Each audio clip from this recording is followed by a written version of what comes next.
his time, in his time,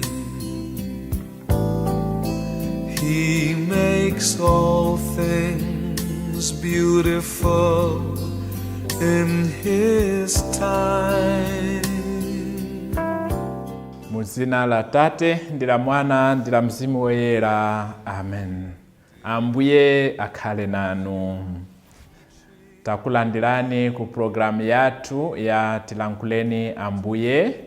Lero ndi 22 July 2022. Ndipo tikukondwerera chaka cha Maria Magdalena. Mau oyamba ndi ochokera ku nyimbo ya Solomoni chapter 3 kuyambira verse 1 mpaka 4.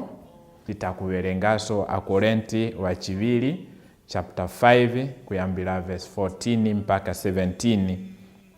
Ndipo mthenga wabwino Yohane chapter 20 kuyambira verse 1 mpaka 2 ndiponso verse 11 mpaka 18. Ndipo amene akutiwerengera mthenga wabwino komanso kutigawira mawu ndi Father Derende Thomas Pouya, a missionaries of Africa, kuchokera ku St. Francis Parish, Kanengo, mu Archdiocese ya Lilongwe. Ambuye akhale nanu. Mau a mthenga woyera monga adalembera Yohane. Pasiku lotsatira sabata ya Ayuda, mawa ndithu kudakali kamdima, Maria wa ku Magdala adaza kumanda a Yesu. Adaona kuti chimwala chija chachotsedwa kale pa khomo la mandawo.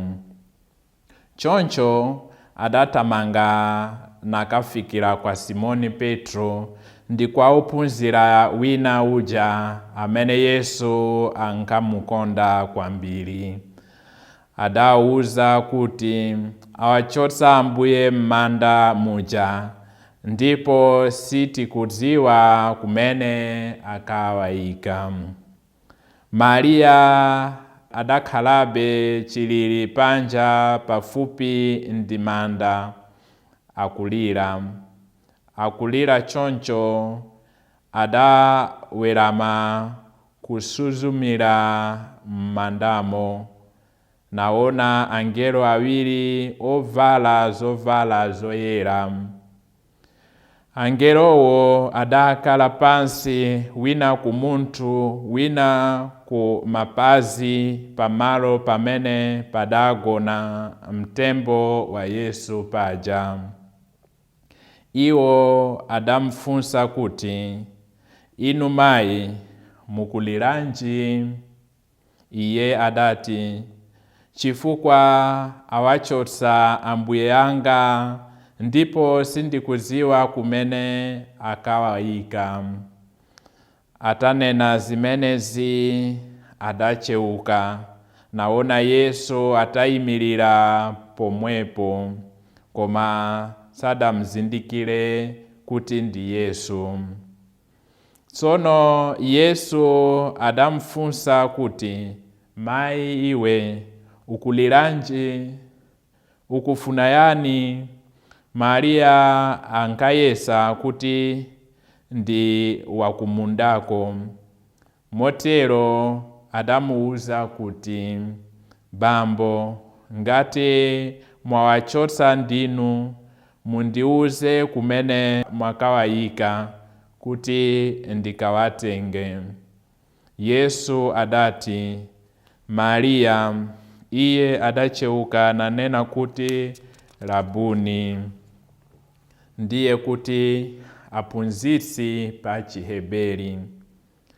Yesu adamuuza kuti, usandigwire pakuti sindinakwerebe kupita kwa Atate, koma pita kwa abale anga ukawuze kuti ndikukwera kupita kwa Atate anga, omwe ali Atate anunso, Mulungu wanga yemwe ali Mulungu wanunso.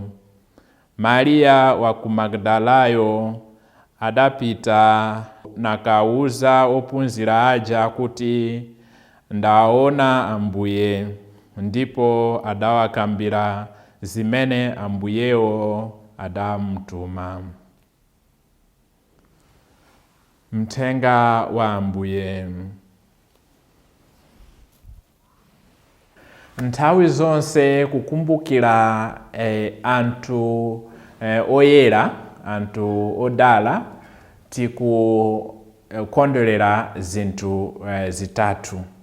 Chinthu choyamba tikuthokoza Mulungu chifukwa cha chisanzo cha umoyo wawo. Umoyo wawo wasanduka chisanzo kwa ifeyo tidakhale pansi pano, kuti nafenso tichite monga iwo. Chinthu chachiwiri tikupempha kuti iwo amene alikale pamaso pa Ambuye atithandize ndi mapemphero awo, kuti tidziwe kuchita bwino pansi pano.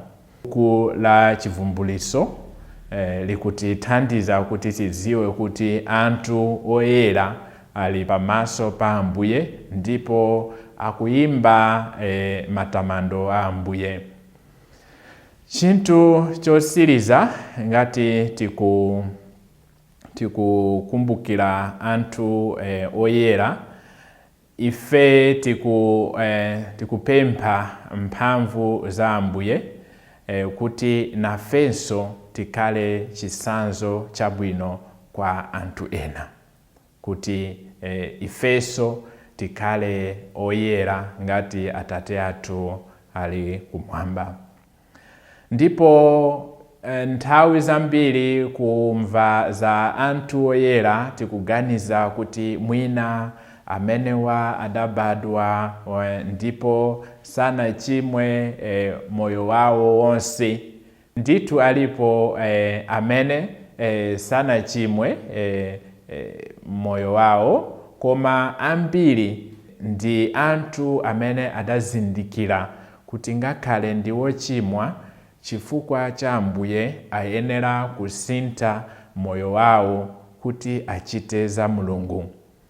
Lero tili ndi chisanzo cha Maria wa ku Magdala. Zina lake ndi Maria. Magdala ndi zina la dziko limene adachokerapo. Ndipo munthu ameneyo anali munthu wochita zoyipa.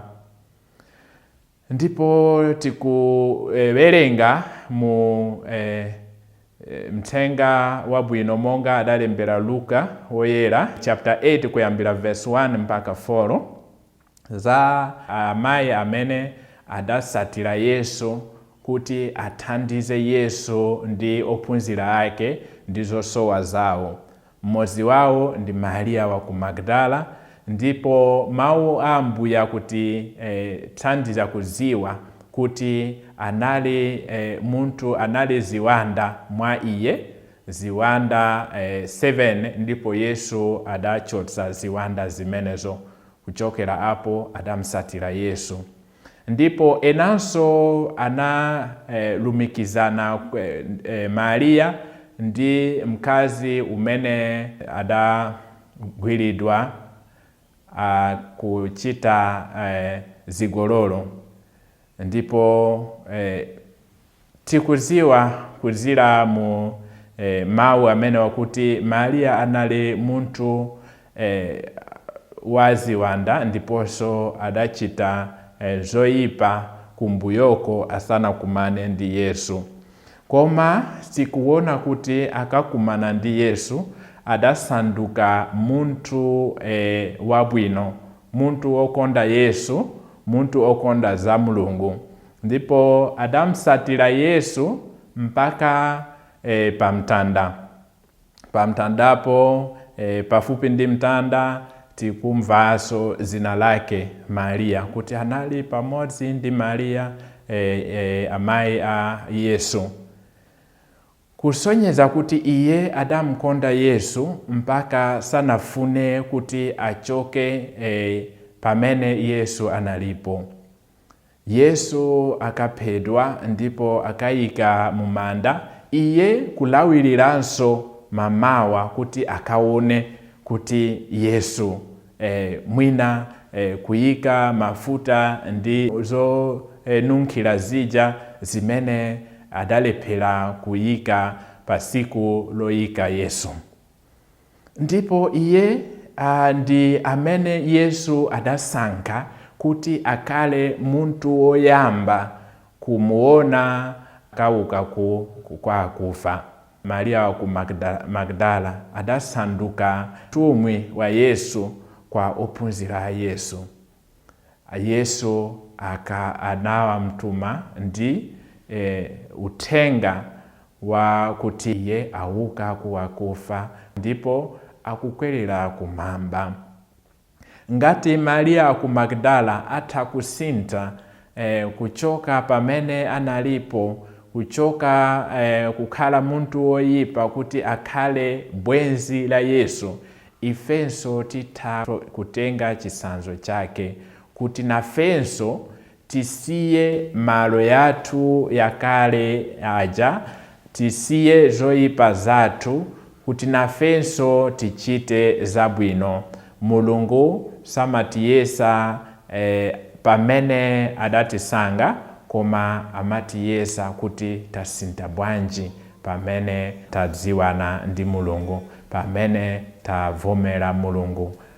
Mulungu atithandize kuti timsatire kuti nafenso tisanduke chisanzo chabwino cha ophunzira wa Yesu. Tinafe tikale chisanzo kwa dziko lonse lapansi. Mulungu akudalitseni mzina la Tate ndi la Mwana ndi la Mzimu Woyera. Amen. In your time, you make all things beautiful. In